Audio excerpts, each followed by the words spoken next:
When a racist cop punches an elderly black woman, the repercussions spiral beyond just the physical damage, altering lives forever. Matthews must face the consequences of his actions, not only in the form of legal punishment, but through the intense emotional toll that weighs on him daily. As the woman fights for her life, her son's anger and words serve as a constant reminder of the life Matthews shattered. Can he ever find redemption?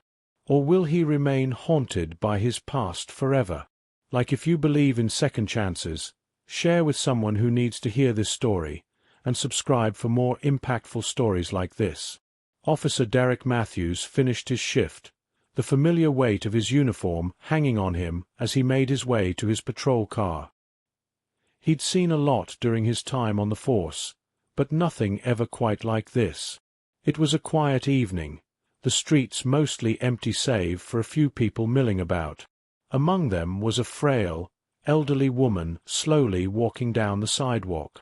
She had a cane, her movements unsteady, but she was determined to get where she was going.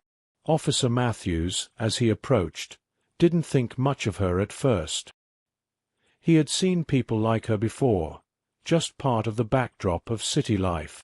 But then something made him stop. The woman, her name was Mrs. Evelyn Thompson, didn't seem to notice the officer as she struggled with her cane, attempting to cross the street. Matthew's eyes shifted, and he saw her weaving slightly, caught in the flow of the busy sidewalk. Without thinking, he called out to her. "Hey, move out of the way!" Matthews shouted, his voice more harsh than intended. The elderly woman's frail body tensed at the sudden noise, her eyes wide with confusion. She didn't respond immediately, perhaps too disoriented or frightened to react, but that was all Matthews needed. He stormed over to her, his frustration building. "You deaf, or something?" Matthews grumbled under his breath as he stepped closer, his irritation rising. Before he could stop himself, he shoved her aside, expecting her to stumble but not fall. But she did. Mrs. Thompson's body lurched as she tried to regain her balance, but with no strength left to steady herself, she collapsed onto the pavement, her head hitting the ground with a sickening thud. Matthews froze. The sound of her fall echoed through the still air. "Shit," he muttered, immediately stepping back. He hadn't meant for this to happen. Panic surged through him. He had just shoved an old woman to the ground. Kneeling down, he saw her unconscious on the pavement, blood slowly trickling from a gash on her forehead. His heart raced. The weight of what he'd just done hit him all at once. The thought of the woman's life hanging by a thread was suffocating. What had he done? He reached for his radio, his hands trembling, but the words wouldn't come out. It felt like the air had left his lungs. Instead, he pulled his phone from his pocket and dialed for an ambulance. There was no turning back. He could hear the ambulance dispatcher's voice in his ear, but everything felt like it was happening in slow motion. Mrs. Thompson's eyes fluttered slightly as the seconds dragged on, and Matthew's anxiety spiraled. She was breathing, but barely. What had just happened? Why had he done that? The ambulance arrived quickly, paramedics rushing to her side, but Matthews couldn't bring himself to leave. The guilt of what he'd done clung to him like a shadow. He stood to the side, watching helplessly as they worked on the woman. Hours passed in a blur before the news came. Mrs. Thompson had been put into a coma. Her injuries were severe, but the doctors said there was hope. Matthews stood outside the hospital, his mind racing. He kept replaying the moment over and over. He had let his emotions take over, had let his anger at the world spill out onto an innocent woman. Now she was fighting for her life, and he had no idea what to do next. But then, as if fate had decided to intervene, the phone rang again. This time, it wasn't the hospital. It was his partner, Officer Jessica Turner. "Derek, you won't believe this, but I just got a call." It's about that woman you pushed. Mrs. Thompson? Turns out, her son is someone you might know very well. Matthew's stomach churned. He had no idea what this could mean. What do you mean? He asked, his voice suddenly hoarse. Turner hesitated before speaking, the gravity of the situation hanging heavy in the air. Her son is a lawyer, and not just any lawyer. He's got ties to some pretty high-profile cases. The kind of connections that could change everything. Derek. Matthew's mind went numb. What was she saying? His hands clenched around the phone, his thoughts swirling. The implications of what was happening felt too much to process. Was this just bad luck? Was it about to get worse?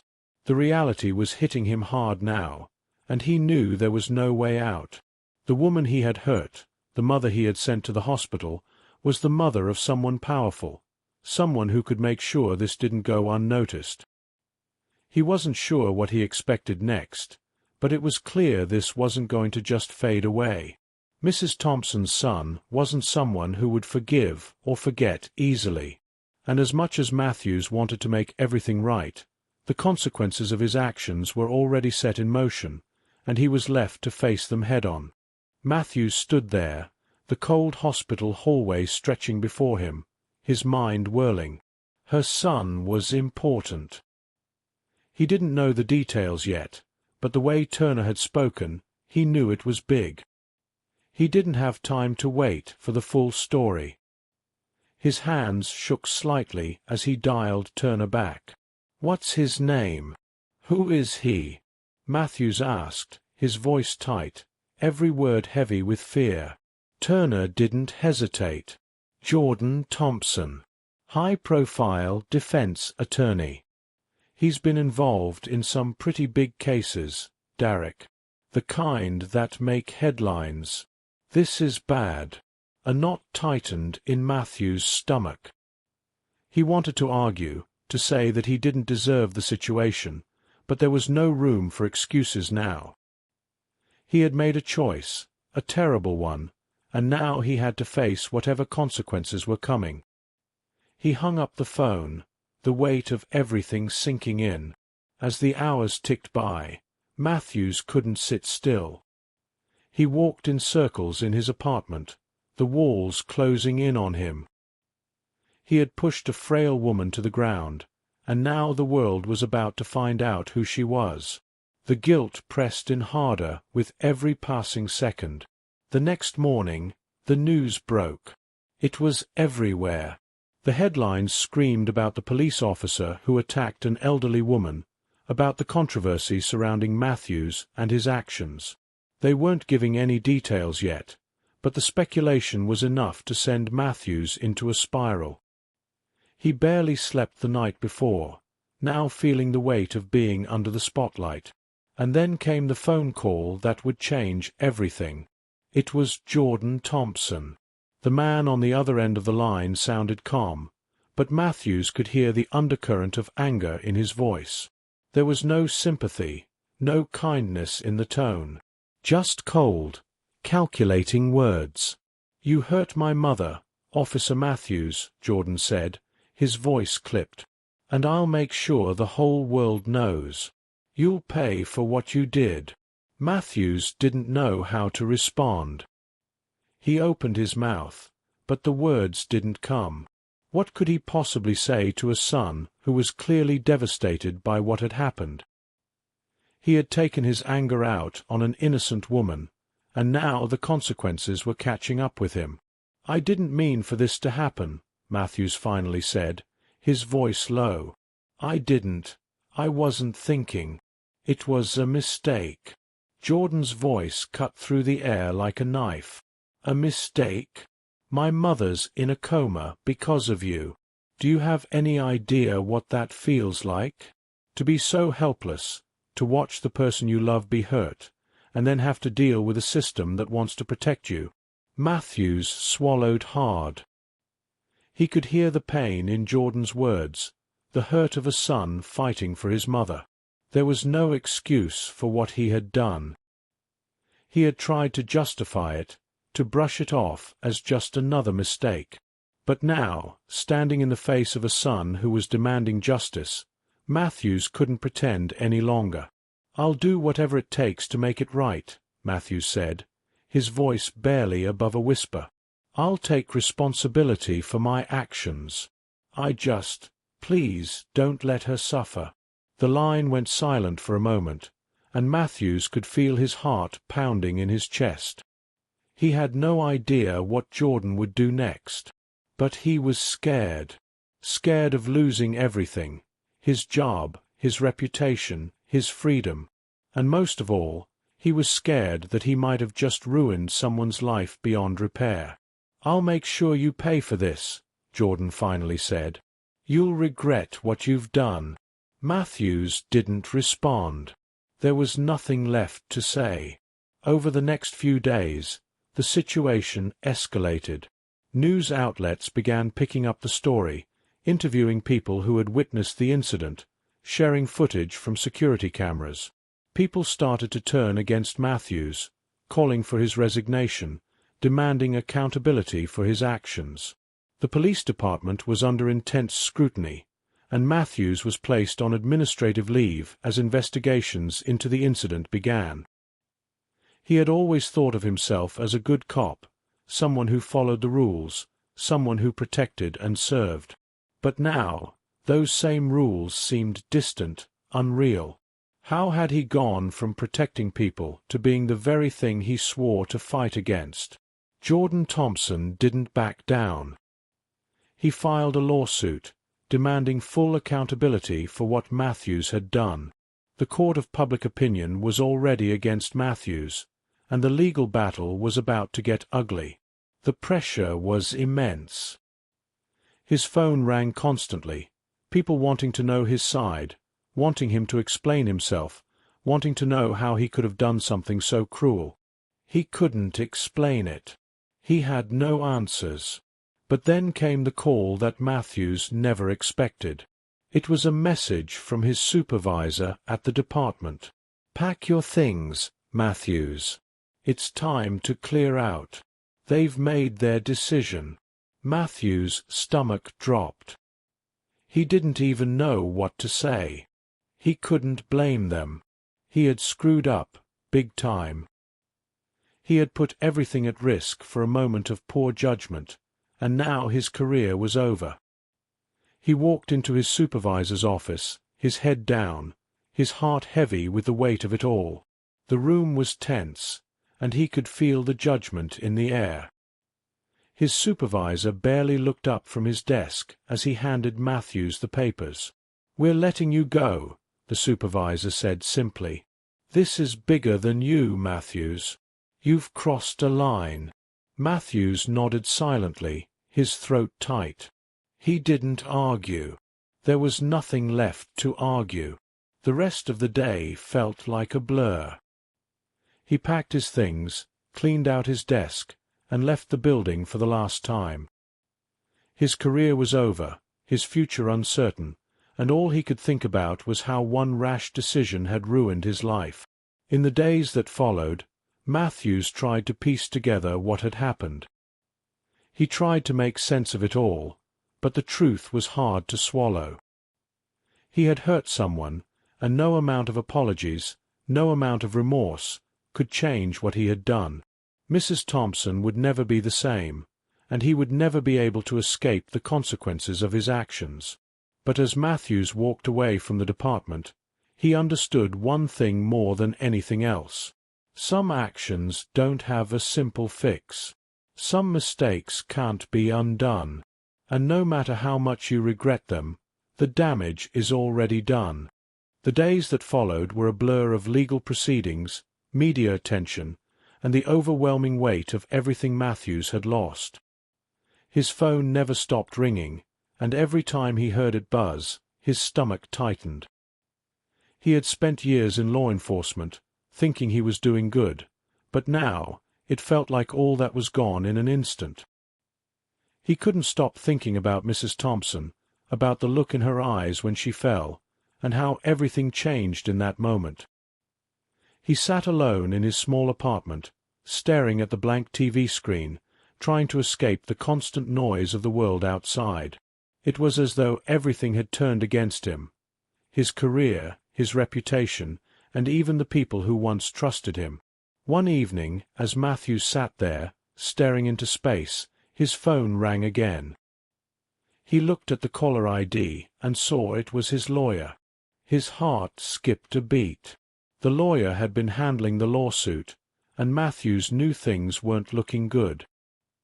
He had hoped for some kind of miracle, some shift in the tides, but it had been nothing but bad news after bad news. "Derek," his lawyer's voice was calm but firm, "I need you to listen carefully. The Thompsons are pushing for the maximum possible charges. They're determined to make sure you're held accountable." Matthews felt his chest tighten, and he didn't know what to say. He had known it was coming, but hearing it out loud was something else entirely. "Is there anything we can do?" Matthews asked, his voice barely above a whisper. "I'm doing everything I can, but the truth is, Derek, this is bigger than just the assault charge now. It's about the pattern, the history of your actions. The public's not going to forget this. They're already seeing you as a symbol of everything they hate about the system." He sat in silence, the gravity of it sinking in. There was no easy way out, no clean escape from this mess. Mrs. Thompson was still in a coma, and Matthews knew that no matter how much he wished things could go back to normal, they never would. Then, as if on cue, the doorbell rang. Matthews dragged himself off the couch and shuffled to the door, opening it to find a delivery driver holding a package. No one ever came to see him any more, so it struck him as strange. "Delivery for Derek Matthews," the driver said, his tone indifferent. Matthews took the package, confused, and closed the door. He placed it on the table and stared at it for a moment, not sure what to expect. When he opened it, he found a letter inside, an envelope marked with a professional law firm's logo. His stomach sank again as he unfolded the letter. It was from Jordan Thompson. It was short, but the words were cold. "Officer Matthews. I hope you're enjoying your new life of ruin. I don't care about the mistake you made. The fact is, you hurt my mother, and that's something I can never forgive. I hope you understand the full extent of what's coming. I'm going to make sure you never work in law enforcement again. Your career is over, but I will make sure you suffer in every possible way. Jordan Thompson." Matthews sat down hard in the chair, the letter crumpled in his hand. He knew this wasn't just about getting back at him for what he had done. This was personal, and it was going to cost him everything. His job, his dignity, his future. Jordan wasn't going to stop until Matthews was destroyed. But what terrified him the most wasn't the letter. It was the realization that there was no easy way to fix this. No amount of legal defense or apologies could undo the harm he had caused. Mrs. Thompson was still fighting for her life, and Matthews had no way of knowing how it would end. He had already caused irreversible damage. A week later, Matthews found himself sitting in a courtroom, facing the consequences of his actions. He looked around, seeing the faces of the jury, the media cameras, the spectators who were waiting for him to speak. His heart raced, and his palms sweated. There was no escaping this moment. Jordan Thompson sat across the room, his face stern, his eyes never leaving Matthews. The courtroom was silent, the tension thick. Matthews wanted to shrink away, to disappear, but there was nowhere to run. He was here because of one moment, a single reckless action that had ruined everything. As the prosecutor spoke, detailing the charges against Matthews, the full weight of what had happened hit him. He had hurt someone. He had physically harmed an innocent woman, and the world was watching him now. There was no more denying it, No more pretending that his actions didn't matter. He was the one who had crossed the line. When it was Matthew's turn to speak, he stood slowly, his legs unsteady. His voice caught in his throat as he began to speak, but the words felt like they were stuck inside him, too heavy to get out. He wanted to apologize, to make it right, but he didn't know how. I never meant for this to happen," Matthews said, his voice shaking. "I've made a mistake. I shouldn't have reacted the way I did. I can't undo it. But I'm sorry. I'm so sorry." The words felt hollow as soon as they left his lips. How could an apology ever be enough for what he had done? It wasn't. He knew that. But it was all he had left. Jordan Thompson stood up then, his eyes locked onto Matthews as he spoke. "You don't get to apologize, Matthews. You don't get to walk away from this. You took my mother's life, and you don't get to make it right just by saying a few words. You'll pay for this." Matthews looked at him, the pain and anger in Jordan's eyes cutting through him like a blade. There was no excuse. He couldn't change the past. No matter how hard he tried, it would never be enough. When the verdict came, Matthews knew what was coming. He had already lost. The court ruled in favor of the Thompsons, and Matthews was sentenced to prison for his actions. The reality of it hit him like a freight train. Everything he had built, everything he had believed in, had crumbled away, leaving him with nothing. He had been a part of something bigger than just the badge he wore, a system that was flawed, that sometimes failed, and now he was a part of its brokenness. As Matthews was escorted out of the courtroom, his thoughts were filled with nothing but regret. He had ruined a life, and no matter how many times he told himself it was a mistake, that he hadn't meant to hurt anyone, the truth was simple. He had. And now he had to face the consequences. The prison cell felt colder than Matthews expected. The constant hum of distant voices echoed through the walls, but he couldn't focus on anything. All he could think about was Mrs. Thompson, lying in a hospital bed, and the guilt that weighed heavier on him with every passing moment. It didn't matter that he had tried to explain, that he had apologized in every way he knew how. Nothing could change the fact that his actions had shattered her life, and in turn, his own. He spent the first few days in a daze. He wasn't sure what he had expected when he entered the system, but nothing prepared him for the isolation, the quiet that felt suffocating at times. The cells were small, and the bars seemed to close in on him as if reminding him of his irreversibility. Matthews had always been someone who believed in justice, in right and wrong, but now he could barely look at himself in the mirror without seeing the man who had done this. He didn't even recognize who he was anymore. It wasn't just the weight of the legal consequences. It was the sense of being lost, cut off from everything he had once believed in. Matthews had always prided himself on being part of something bigger than himself, something he could stand behind with pride. Now that part of him was gone, and the man staring back at him in the mirror was nothing more than a broken version of who he used to be. One afternoon, a guard came to his cell with a piece of paper in hand. Matthews looked up, not sure what to expect. The guard was silent as he passed it through the bars, and Matthews took it without a word. The letter was from Jordan Thompson. "Matthews, I know you've been sitting in your cell, probably thinking about what you did. But don't think for a second that your prison sentence is going to make it better for my mother. She's still fighting, still in pain, and no matter how long you sit there, it doesn't undo what you did to her. So don't fool yourself into thinking this is over. You'll never escape what you've done, *. Matthews swallowed hard as he read the words, feeling each one sink deeper into his chest. He knew Jordan hated him, and he couldn't blame him for it. No matter what Matthews had been through, no matter how much he regretted that moment, It would never be enough to undo the harm he had caused. Mrs. Thompson would never be the same, and neither would Matthews. As the days turned into weeks, Matthews tried to find some kind of solace in his own thoughts. But there was no peace, no way to escape the memories of the woman he had hurt. Every night, the images played over and over in his mind, the sound of the impact when he shoved her, the look on her face as she fell to the ground.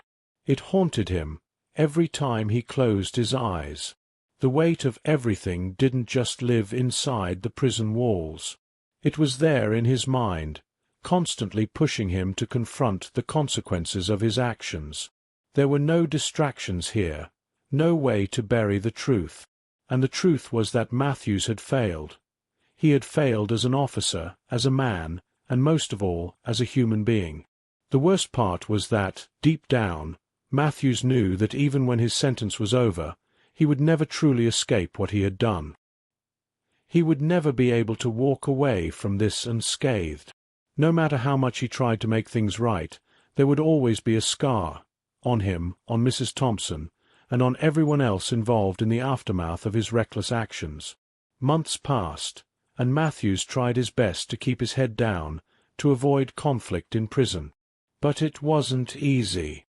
He wasn't just any inmate. He was the cop who had hurt an innocent woman, and that reputation followed him wherever he went.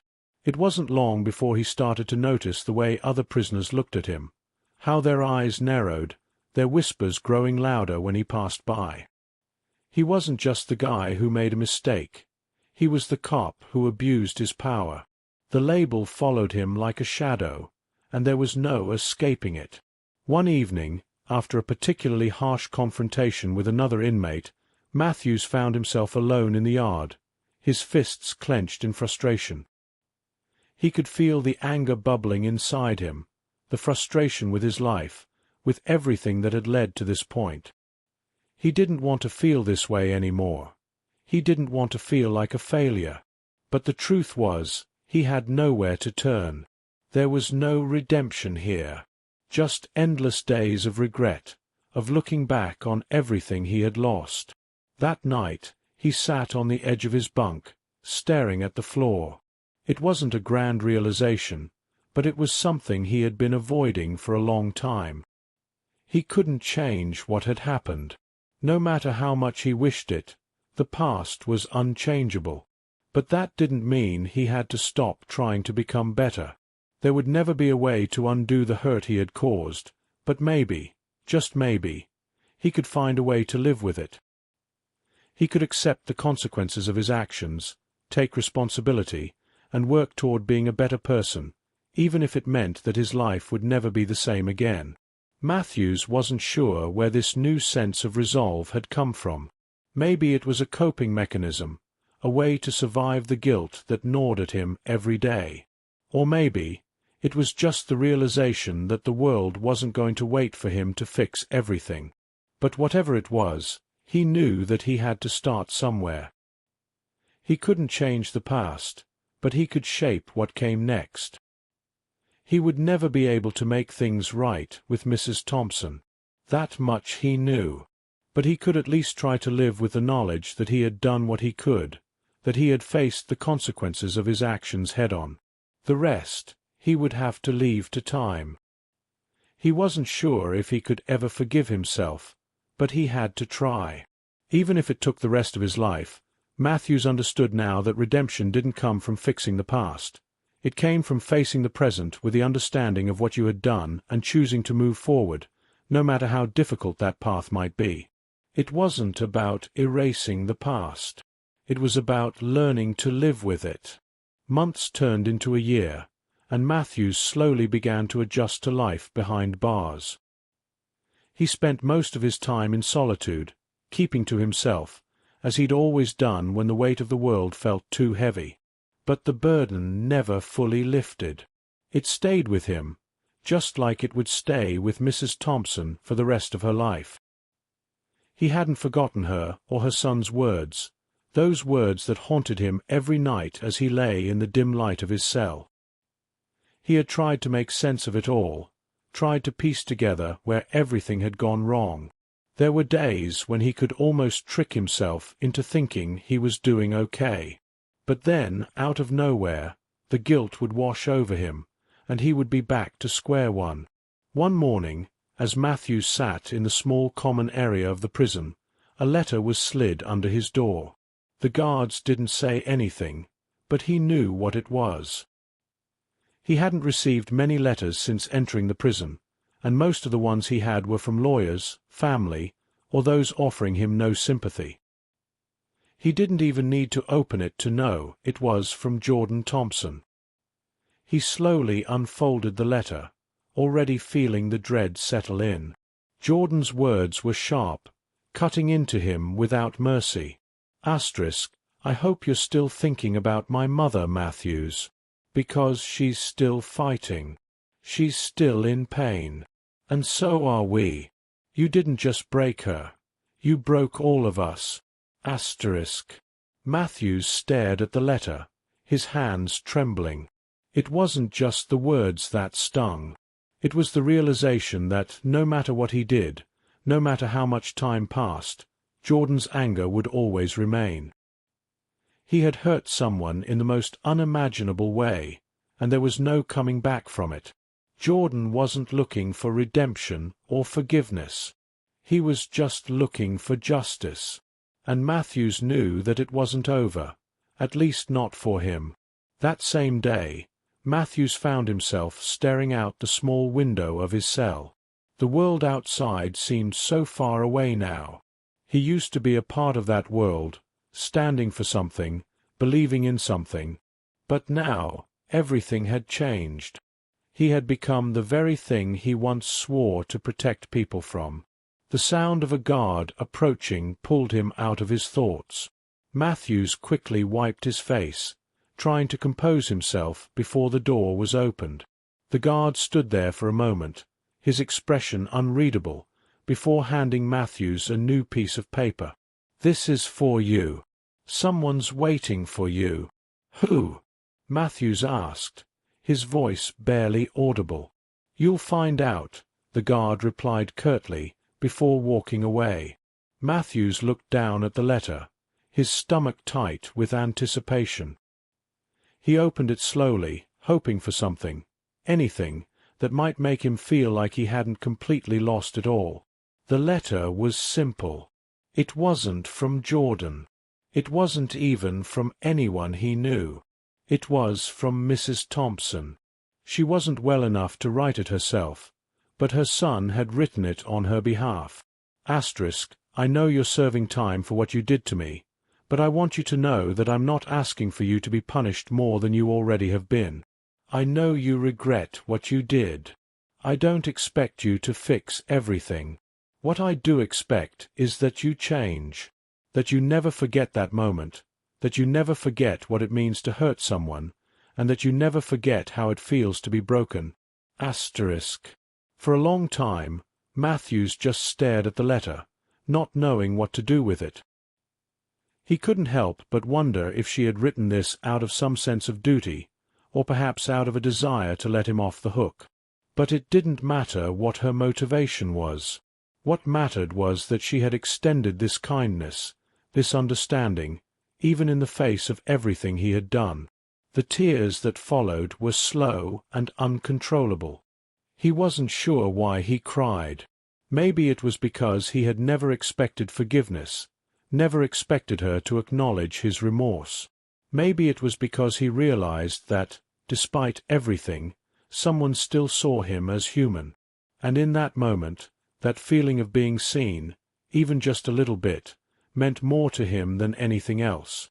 In the weeks that followed, Matthews began to take his life in prison more seriously. He hadn't found peace with what he had done, but he had started to understand that he could still try to be better. He worked on his behavior, on being quieter, more respectful. He spent time reading, studying, trying to figure out how he could use this time to change himself. And little by little, he began to see the smallest cracks in the darkness surrounding him. The days were still hard, and the memories of that day, of Mrs. Thompson's fall, still haunted him. But there was a shift.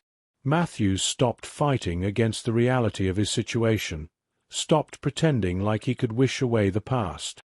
He accepted it. Not that it made it easier, but it gave him something to hold on to. He had done something unforgivable, but it was still possible for him to become something better in the process. In the end, Matthews knew he would never escape the consequences. But he also understood that he could no longer live as if those consequences defined him entirely. He wasn't the man who punched an innocent woman. He wasn't just a criminal. He was someone who had been broken by his own mistakes, and now he had to figure out how to live with that brokenness. The world outside had moved on, and so would he, but in his own way. He knew there would always be those who saw him as nothing more than a reflection of his worst moment, but that didn't matter anymore. The only thing that mattered was how he saw himself now, how he chose to live with the lessons he had learned, no matter how painful they had been. And as the days went by, Matthews knew that the road to redemption wasn't a straight one. It wasn't a road that led to perfection. But it was a road that offered him a chance to become something more than the man who had caused all this damage. It was a chance not to fix the past, but to make the future a little more bearable, for everyone, especially for Mrs. Thompson.